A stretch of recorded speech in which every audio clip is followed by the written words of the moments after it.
MLC TV News Oct reaching you live from the city of Lokoja, the Confluence State of Nigeria. I am Jane G. Abalagbubu, and first the headlines.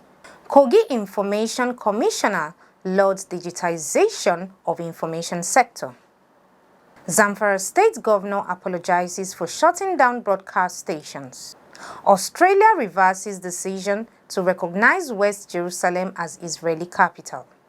And Real Madrid forward Karim Benzema wins 2022 men's Ballon d'Or. Now the news in detail. The KOGI State Governor BELLO has launched the military exercise Enduring Peace 2 in Owuno along AJAOKUTA local government area of KOGI State. Governor BELLO charged the military to flush out criminals within the state boundaries and in the state. The commander, Command Army Record Chari Megumeri Barracks Lokoja, Major General Sunday Igbinowahia, on behalf of the Chief of Army Staff, Lieutenant General Farouk Yahya, promised to make KOGI unbearable for the wicked. Our reporter, Faith Abdulgafar, has more. I, Alhaji Yahya Adoza Bello, in company of the Army Commander, Major General Sunday, and all other security and paramilitary agencies here present, flag off exercise in KOGI State. To God be the glory and the peace of KOGI State and the entire Nigeria. KOGI State Governor Yahya Bello has charged security agencies to flush criminal elements out of the state and its environs. He said criminal elements should be treated without due consideration for gender, religion, and party affiliation in a quest for a peaceful and secure state. This exercise couldn't have come at a more auspicious and very important time than now. A time where the whole nation is looking forward to selecting and electing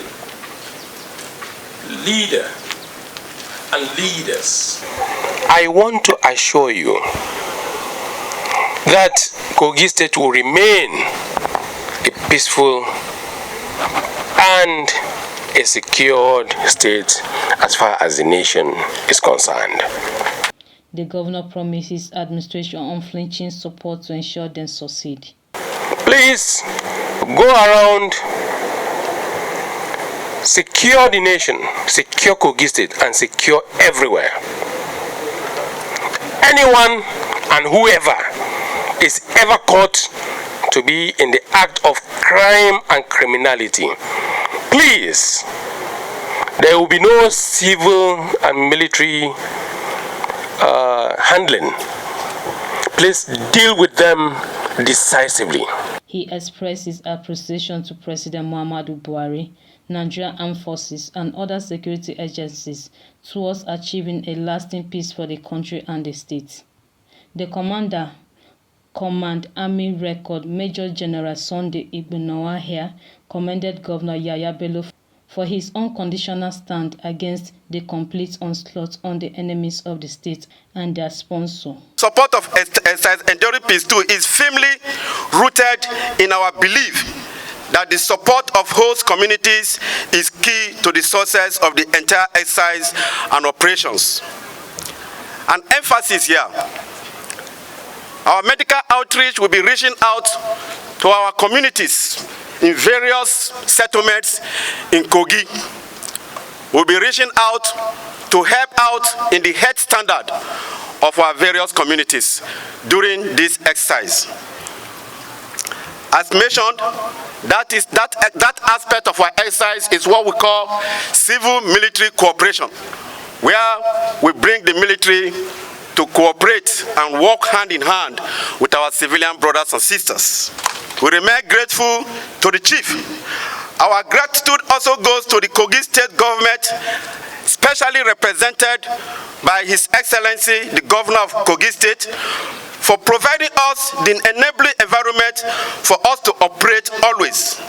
The commandant said the exercise Enduring Peace 2 is sponsored by the Chief of Army Staff, Lieutenant General Farouk Yahya, to make Kogi State unbearable for perpetrators.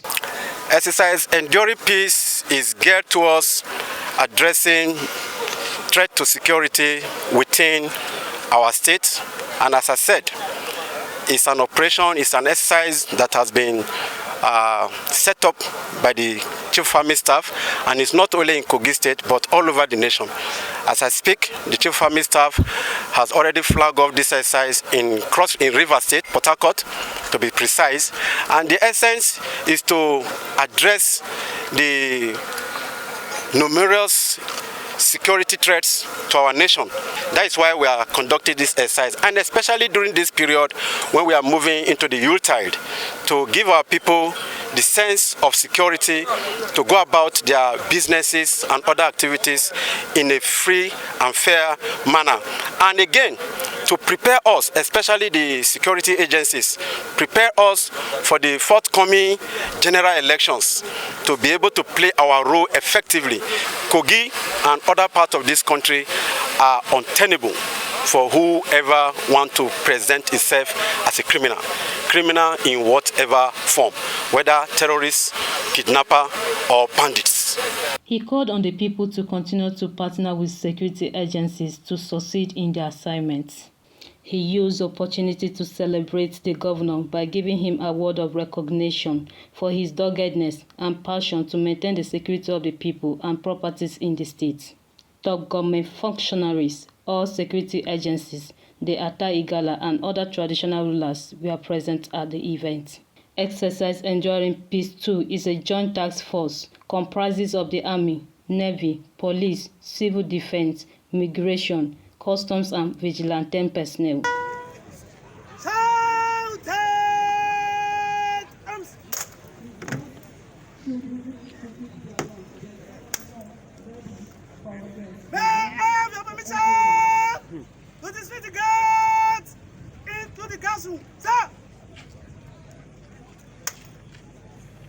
Faith Abdul-Ghaffar reporting for MLC TV. Journalists in Kogi State, accompanied by the Commissioner for Education, Science and Technology, Wemi Jones, visited the GYB Model Secondary School, Adankolo, to assess the level of work done by the administration of Governor Yahaya Bello in the education sector. Wemi Jones disclosed that assessment of the projects by the media practitioners is long overdue because the people have to be aware of these giant strides by the government. This formed part of the NUJ Kogi Press Week.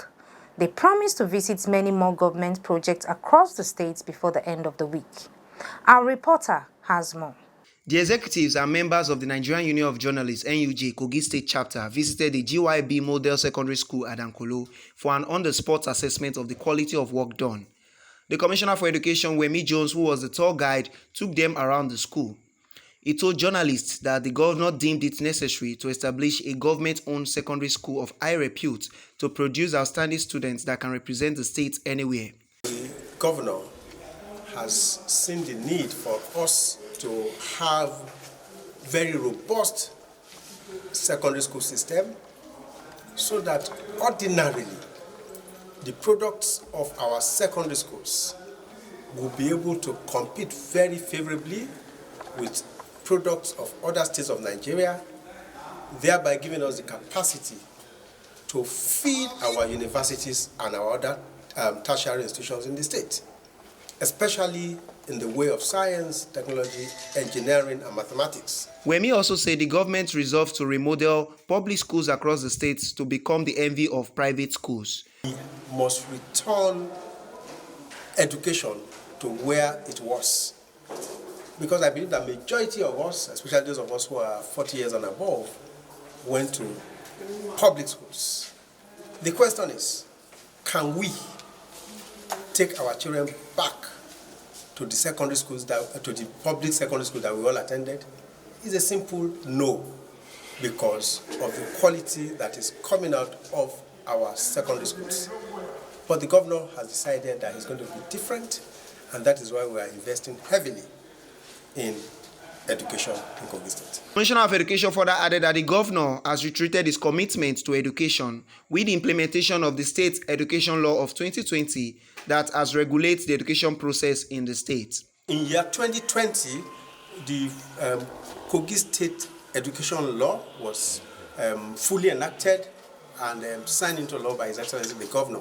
Now, the law is intended to regulate our entire educational process and operations. A lawless society is where anything goes. We wanted to be different, and as I speak with you, we are about the only state in northern Nigeria that has a fully enacted education law. Majority of states are still operating their education with the 1964 Northern Nigeria Education Law as amended. But we have gone a step further. We have fully enacted an education law. And it covers all facets of our education. But the one that is of joy to me is, among several others, is the fact that it is an offense in Kogi State to have children of school-going age to be out of school during official school hours. Any child that is caught wandering the streets instead of being in school will be apprehended, and the parents will be brought to book. So that is particularly delightful to me, because I believe that it has helped us engaging and controlling the rate of out-of-school children in Kogi State. The chairman of NUJ Kogi State Chapter, AJAOKUTA, commended the effort of the state government to achieve such a feat in the education system. He appealed to the state government through the commissioner to always carry journalists along in all dealings for effective reportage. I want to also say that the Kogi State government has invested massively in education, and want to also believe that the state has been underreported as regards the achievement in education. And many times people will say it is the duty of the press to report. But the person doing the good work should also call the attention of the press to what we are doing, because the world is such a busy place that if you don't call the attention of people to what we are doing, then other attention seekers may take our attention from what we are doing. Jimoh also urged the government to ensure adequate maintenance of the school projects. He commended the governor for the establishment of the Conference University of Science and Technology, describing it as the right step in the right direction. One thing was going through my mind when I was going through the projects, and that is the culture of maintenance. Because you cannot put multi-billion naira project in a place, and within the space of 5 years, everything will be vandalized. I wouldn't know what government is going to do, but something must be done to institutionalize culture of maintenance, so that this project will not just go down the drain after some years. So, for some of us that have the opportunity to come here today, we are happy with what we have seen on ground, and I want to believe that this is what is happening in other places that we will not be able to visit.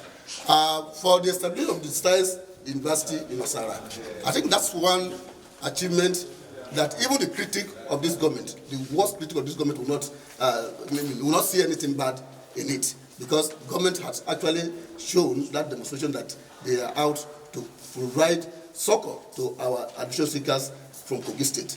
Because before now, we are chasing admission in BELLO University, in ABU, and not that our people are not qualified. They will use catchment area and what have you to deny our people admission, and that's Kogi State government under AJAOKUTA has come to resolve for us. We are happy. The Commissioner for Information and Communication, Kingsley Fanwo, said education is the #1 of the thematic areas of the GYB administration, and the governor is committed to this cause. Because of the commitment we have for education, of putting in place legacy projects like the one we have here at the model GYB Model Science Secondary School here in Adankolo, you can see that this is what we are creating. It is not going to be about GYB. Many years after his tenure, you will still be seeing this structure here. And remember that a governor came and put this in many places in the state. So the administration of AJAOKUTA has done so much. It's not just, we started with a blue roof revolution in our primary schools. There is no ward in KOGI State today that you will go to and not find those blue roof classrooms. Even wards with 2-3 communities, you will find in each community. That is the legacy we are leaving behind. Fanwo disclosed that educational projects executed by the GYB administration cut across all the local governments in the state, which it tagged legacy projects. The NUJ Press Week continues with plans to visit more projects commissioned and delivered by the administration of Yahaya Bello. Matthias Ayodeji Peter, reporting for MLC TV. The Commissioner for Information and Communications, Kingsley Fang, said information is key to how the digital society adds value and redistributes power in a connected world, pointing out that because information gains power through permanent storage and wide distribution. Fang made the statements when the management of Stallion Times Media Services Limited (STMSL) paid him a courtesy visit in his office. He added that he would try his best possible to see it that KOGI State information sector goes global because the administration of Governor Yahaya Bello is at its peak of disseminating accurate information to the public and is ready to collaborate with STMSL and other media houses to positively project KOGI State to the outside world. The Commissioner appreciated the management of STMSL for taking it upon themselves to see that KOGI State Newspaper Corporation, the publisher of the graphic newspaper, is well digitized, saying that the commendable initiative will move the graphic to greater heights. Earlier, the CEO, Editor-in-Chief, STMSL Isiaku Ahmed, expressing their wish to collaborate with the state government to see that KOGI State Printing and Publishing Corporation digitally produces more of its usual publications, saying that the online version is highly valued by the people, governments, officials, students, and the public who are always on the go for quick news on their palms by use of Android phones. KOGI State House of Assembly has threatened to recommend the sanction of the Managing Director of KOGI Investment and Property Limited, KIPL, Aisha Suleiman, should she fail to appear before the ad hoc committee investigating operation of mining companies in the state. Member representing Igalamela, Odolu State Constituency Barrister Cosmos Atabo made this known during the sitting of the committee at the Riverton Hotel, Lokoja. The managing director has been invited to appear before the committee to respond to questions, begging for answers or risk being recommended for sanction. Atabo, who is a member of the committee, berated the executive officer of KIPL for always putting up excuses rather than appear before the committee like other stakeholders have been doing.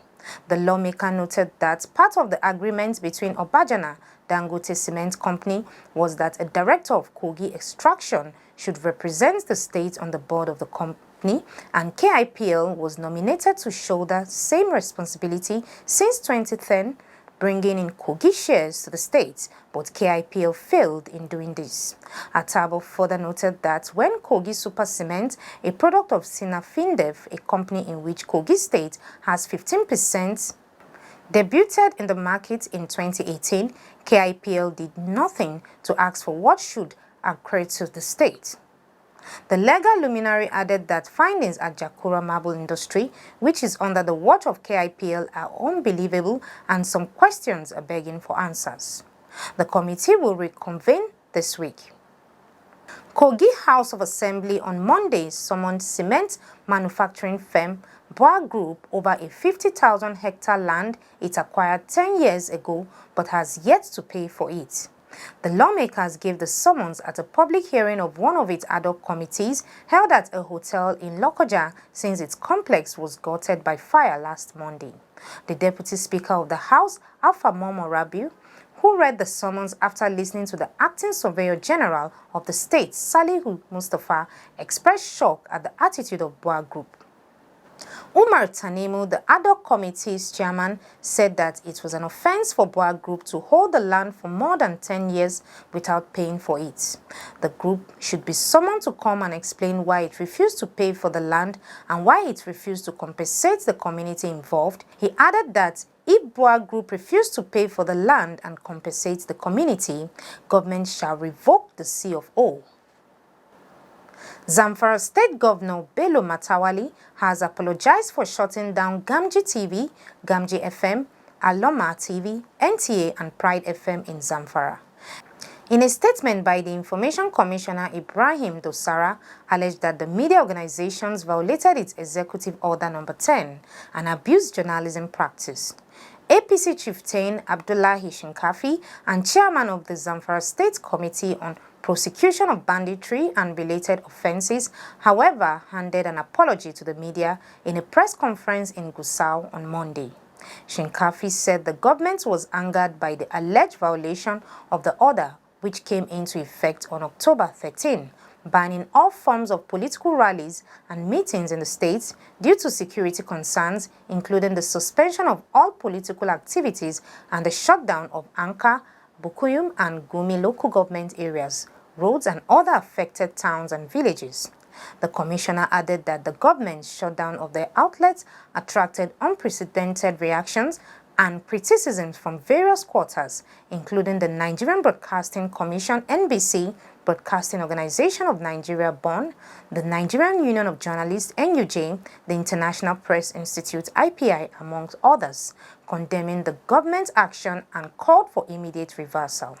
The APC chieftain, however, insisted that Matawali's action was guided by the powers vested in him as enshrined in relevant sections of the Nigerian Constitution. According to him, the government has since withdrawn the order given to the police commissioner to arrest and prosecute the media outlets personnel. Shinkafi also stated that the Zamfara government had withdrawn security forces deployed to the media outlets to allow their staff to resume work and urged them to respect the state's laws and support the government in its efforts to tackle bandits and kidnappers. The Lagos state government has unveiled plans to boost agri-business using electronic commerce in a bid to speed up the state's economic development. The State Commissioner for Commerce, Industry and Cooperatives, Dr. Lola Akonde, stated this on Monday at the start of the management capacity building for micro, small and medium enterprises on agribusiness and e-commerce in Alausa, Ikeja. Akonde, who was represented at the event by the ministry's permanent secretary, Adetutu Oluremi, noted that technology-enhanced agriculture will require farmers to have access to stable power and the internet. She added, the theme for this event, the relevance of e-commerce as a catalyst to the agribusiness value chain in a 21st century economy, is very apt considering that e-commerce in agriculture has emerged as an alternative model to formalize information value chains by enabling the buying and selling of farm produce online.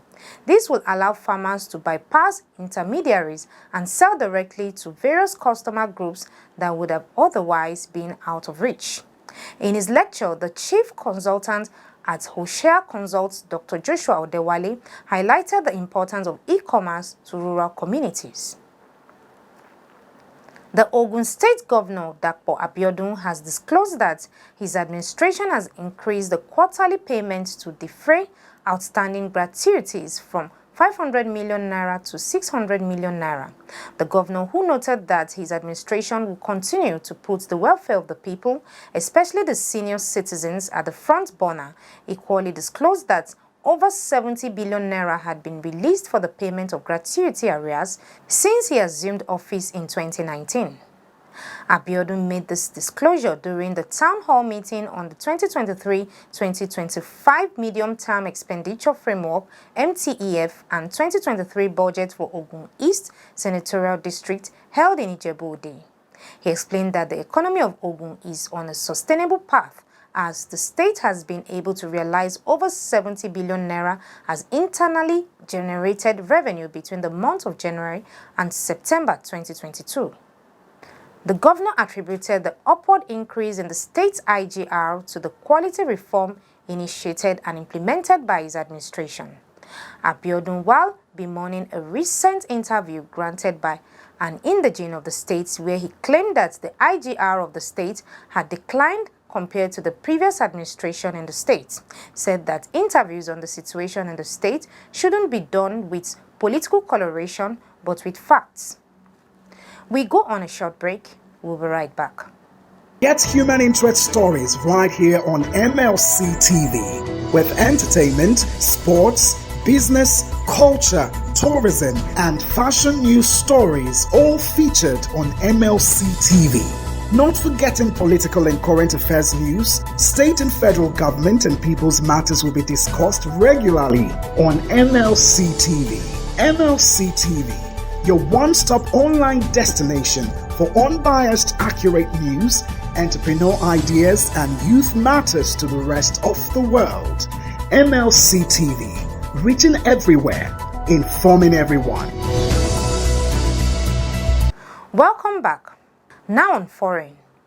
President Yoweri Museveni of Uganda had declared an immediate 3-week lockdown in 2 high-risk districts as the country battles a rise in Ebola infections. President Yoweri introduced the lockdown for the 2 districts worst affected by the killer virus, where dozens have already been infected and nearly 20 patients have died. The president has, however, now imposed an overnight curfew while bars, restaurants, entertainment, venues and places of worship have been closed in Mubende and Kasanda. Curfews will also be imposed. Places of worship, bars, gyms, saunas and other entertainment venues will close, but schools will remain open, he added. The Uganda Health Ministry will also increase contact tracing and assistance to local health facilities. Speaking at a media briefing earlier this month, World Health Organization Director General Tedros Adhanom Ghebreyesus said the vaccines used successfully to curb recent Ebola outbreaks in the Democratic Republic of Congo are not effective against the type of Ebola virus now circulating in Uganda. So far, Uganda has experienced 4 Ebola outbreaks. The deadliest left more than 200 people dead in 2000. Liz Truss has insisted she will lead the Tories into the next general election despite U-turns leaving her battling to salvage her authority. The PM apologized for making mistakes after the new Chancellor Jeremy Hunt junked almost all of her tax-cutting plans to stabilize markets turmoil. She added her month-old premiership hasn't been perfect, but she had fixed mistakes. And she said it would have been irresponsible not to change course. In an interview with the BBC, she said she was still committed to boosting UK economic growth, but acknowledged it would now take longer to achieve. It comes after a dramatic day at Westminster after Hunt announced that nearly all the tax cuts announced at last month's mini-budget would be scrapped. The decision has been welcomed by investors but has left Truss's economic agenda in tatters only weeks into her time in number 10. In her interview, Truss said she accepted responsibility for going too far, too fast, and she wanted to say sorry for the mistakes that have been made. She added that she remained committed to a low-tax, high-growth economy, but preserving economic stability was now her priority. Australia has reversed a decision made 4 years ago to recognize West Jerusalem as the capital of Israel. Canberra's decision in 2018 had undermined peace and put Australia out of step with other nations. Foreign Minister Penny Wong said she stressed that Australia remained a steadfast friend to Israel. Its embassy will stay in Tel Aviv. The status of Jerusalem is one of the most contested issues between Israel and the Palestinians. Israel Prime Minister Yair Lapid said, in light of the way in which this decision was made in Australia as a hasty response to an incorrect report in the media, they can only hope that the Australian government manages other matters more seriously and professionally. Jerusalem is its eternal and united capital of Israel, and nothing will ever change that. Former U.S. President Donald Trump drew international criticism in 2017 when he reversed decades of American foreign policy by recognizing the ancient city as Israel's capital. The U.S. Embassy was relocated from Tel Aviv to Jerusalem in May 2018. Months later, Australia's then Prime Minister Scott Morrison announced his government would follow suit. At the time, Morrison said Australia would recognize West Jerusalem immediately, but not move its embassy from Tel Aviv until a peace settlement was achieved. Morrison's government lost power in an election in May this year. On Tuesday, Foreign Minister Penny Wong called the former government's decisions a cynical play to win over Jewish voters ahead of an election in Australia. She reaffirmed the country's previous and long-standing position that the status of Jerusalem should be resolved as part of peace negotiations between Israel and the Palestinian people. And over to Matthias Ayodeji Peter for the entertainment news.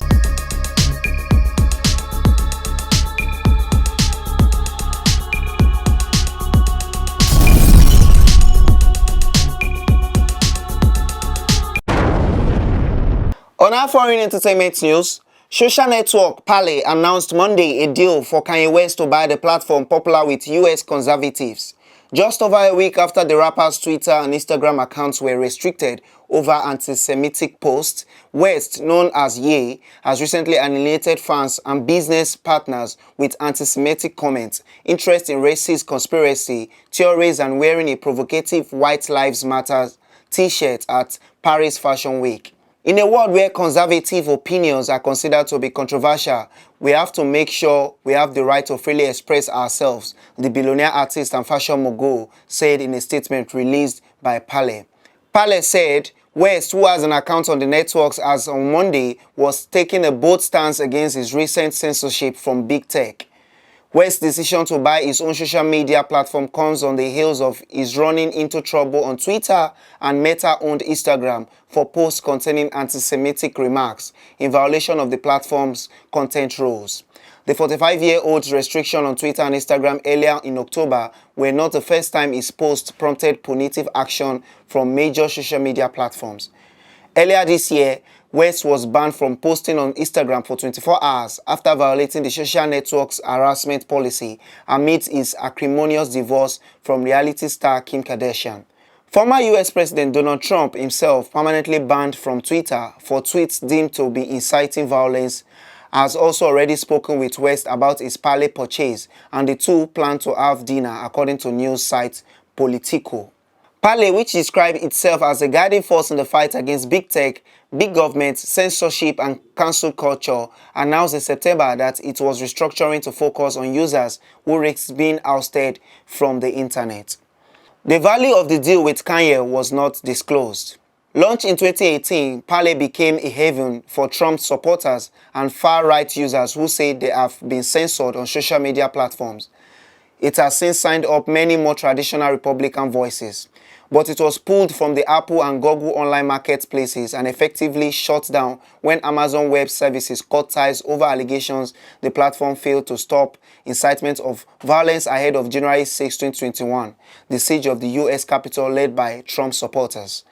Last month, Google allowed Parler back into its Play Store more than a year after banning the platform. The network, one of several in a crowded conservative social media marketplace, claimed to have more than 20 million users before being pulled from Apple and Google. Meanwhile, Tesla's chief Elon Musk tweeted a cartoon picturing him and West, combining their respective social media companies' forces with a caption of "Wait for it" as well as "Fun times ahead." Musk is proceeding with his $44 billion deal to buy Twitter after trying to back out of the contract, but it has yet to close. Crossing over to Africa, Big Brother Naija star Emmanuel Umo was involved in a ghastly motor accident. The reality star took to a social media page to share a picture of his badly damaged car while thanking God for sparing his life. Emmanuel revealed that it has been a while he cried and his recent near-death experience has rendered him emotional. He also added that it wasn't the first accident he had been involved in. He had crashed his first car in 2019, days after his birthday. This comes days after Big Brother Naija 2018 star Patrick Fakoya, popularly known as Rico Suave, passed away. And that is all on entertainment news today. My name is Matthias Ayodeji Peter, reporting for MLC TV.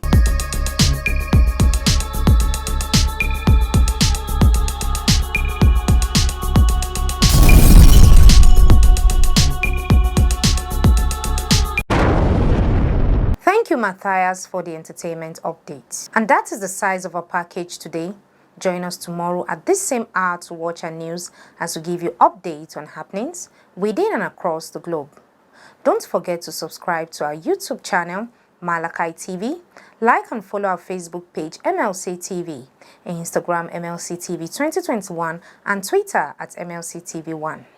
For your events, coverage, information, contribution, adverts, and sponsorship, please call any of our numbers displayed on your screen.